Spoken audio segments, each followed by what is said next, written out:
This scene shows the discovery of the child Moses, whose mother had put him in a basket and floated it on the Nile to prevent him from being killed by Pharaoh's soldiers.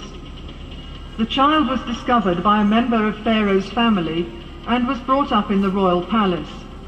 Eventually, he became a prophet who led his own people, the Hebrews, out of Egypt.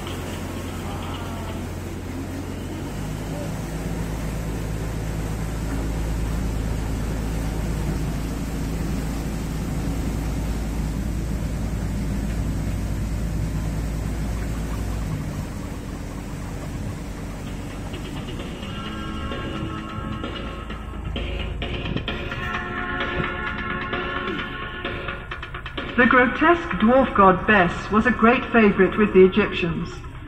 He was believed to protect people against snakes and scorpions, and was particularly regarded as a patron of women in childbirth.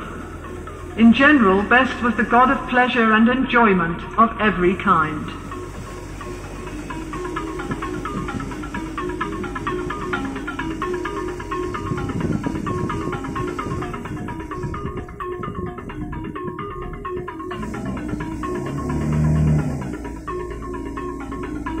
Now life in ancient Egypt comes alive with scenes of agriculture and industry. The nobleman and his wife are enjoying the fresh air in their garden pavilion. They are playing a game called senet, a game for 2 players, a form of which is still played in Egypt today. Ploughing is the first operation in preparing the land for cultivation, and here we see the ploughman with his team and the simple wooden plough.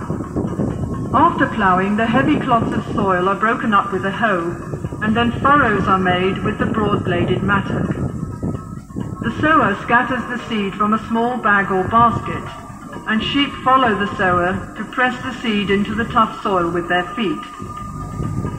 Beside the houses in the background are pigeon towers. The Egyptians kept pigeons for food, and they were used for carrying messages, especially for the army.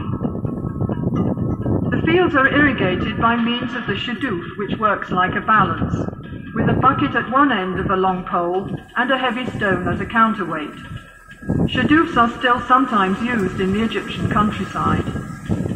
When the grain is harvested, the sheaves are carried to the threshing floor in a net bag hung on a long pole.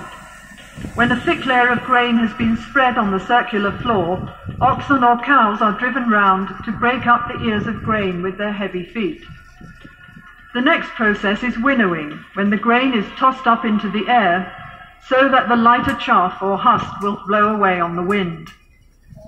The grain is then taken to be stored in the silos. The scribe makes a careful record of all the grain which is being stored. This was important for taxation purposes, as there was no money in Egypt in Pharaonic times.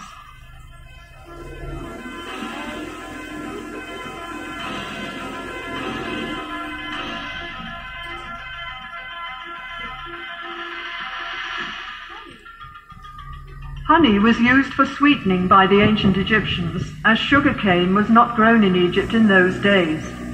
Beehives were made of pottery tubes piled up in rows, and in some parts of the country, beehives are still made this way today. The River Nile was the main highway of communication in Pharaonic times, so boat building was an important industry.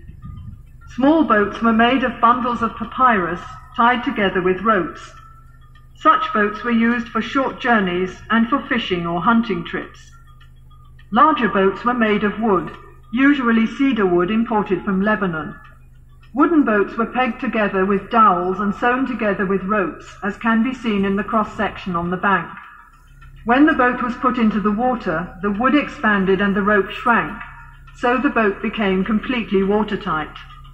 A royal boat of this type can be seen in the museum beside the Great Pyramid of King Cheops at Giza. The palm tree was a valuable resource for the Egyptians.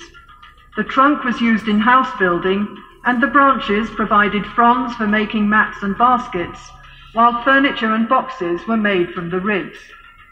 The boxes were used for storage and as cages for small animals and birds. The Egyptians today still use the various parts of the palm tree for the same purposes. There were many different kinds of fish in the Nile and its canals which made good food, and fishing was also popular as a sport. One method of fishing can be seen here, where a net is stretched between two boats, and the fisherman hits the water with a stick to frighten the fish into the net. Let's see if he's been lucky today.